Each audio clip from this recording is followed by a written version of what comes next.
মহানবী সাল্লাল্লাহু আলাইহি ইসলাম নবুয়ত প্রাপ্তির আগ থেকেই তার সততা, ন্যায়পরায়ণতা এবং সদাচরণের জন্য মক্কার মানুষের মাঝে বিশেষ স্থান অর্জন করেছিলেন। তার জীবনযাপন ও ব্যবহারে এমন এক আকর্ষণ ছিল যা মানুষকে মুগ্ধ করত। মক্কাবাসীরা তাকে আলামিন বলে সম্মান জানাত, যার অর্থ হল বিশ্বস্ত ও বিশ্বাসী। তাদের মূল্যবান সম্পদ এবং আমানত তিনি সুরক্ষিত রাখতেন। তিনি সবার সঙ্গে নম্রতা ও হাসিমুখে আচরণ করতেন, যা তাকে মানুষের হৃদয়ে অপ্রতিদ্বন্দ্বীভাবে প্রিয় করে তুলেছিল। মহানবী সাল্লাল্লাহু আলাইহি ইসলাম ছিলেন ব্যবসায় পারদর্শী। তার সফলতা দেখে মক্কার বিধবা নারী খাদিজা তাকে তার ব্যবসার দায়িত্ব দিলেন। মহানবী সাল্লাল্লাহু আলাইহি ইসলাম সফলতার সাথে তার দায়িত্ব পালন করলেন। তার ব্যবসায় সফলতা আর সততা দেখে খাদিজা তাকে বিবাহের প্রস্তাব দেন। তখন মহানবী সাল্লাল্লাহু আলাইহি ইসলামের বয়স ছিল ২৫ বছর এবং খাদিজা রাদিয়াল্লাহুর বয়স ছিল ৪০ বছর। মহানবী সাল্লাল্লাহু আলাইহি ইসলাম সেই প্রস্তাব গ্রহণ করলেন এবং তাদের বিবাহ সম্পন্ন হলো।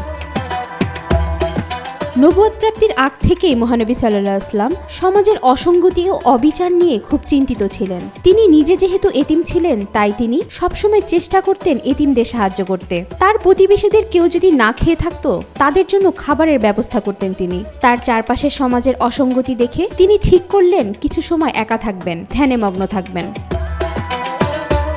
তৎকালীন সমাজের আরেকটি বিষয় মহানবী সাল্লাল্লাহু আলাইহি ইসলামকে খুব চিন্তিত করত। মক্কার মূর্তি পুজো দেখে তিনি ভাবতেন এসব মূর্তি কিভাবে সৃষ্টিকর্তা হতে পারে, যার নিজের জীবন নেই, আঘাত লাগলে ভেঙে যায়, তারা কিভাবে মানুষের সাহায্য করবে, মানুষের কথা শুনবে। তাই মনে মনে তার দৃঢ় বিশ্বাস ছিল সৃষ্টিকর্তা একজনই, যিনি সব ক্ষমতার অধিকারী, যার কোনো শরিক নেই।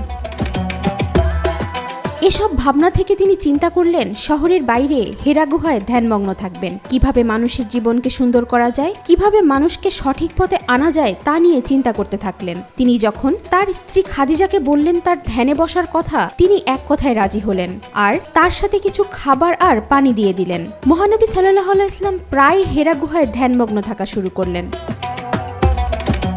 হেরা গুহায় ধ্যানমগ্ন মুহাম্মদ সাল্লাল্লাহু আলাইহি ইসলামের যেন কোনো অসুবিধা না হয়, সেজন্য খাদিজা রাদিয়াল্লাহু নিজের হাতে খাবার ও পানি নিয়ে নিয়মিত সেখানে যেতেন। প্রতিটি মুহূর্তে, প্রতিটি কাজে তিনি মহানবী সাল্লাল্লাহু আলাইহি ইসলামের পাশে থেকে তার সঙ্গ দিয়েছেন। তাদের মধ্যে ভালোবাসা ছিল গভীর এবং অটুট। নবুয়ত প্রাপ্তির পর মহানবী সাল্লাল্লাহু আলাইহি ইসলামের এক কথাতেই খাদিজা রাদিয়াল্লাহু নির্দ্বিধায় আল্লাহর প্রতি ঈমান আনেন। তিনিই প্রথম ব্যক্তি যিনি ইসলামের সুশীতল ছায়াতলে আশ্রয় নিয়েছিলেন।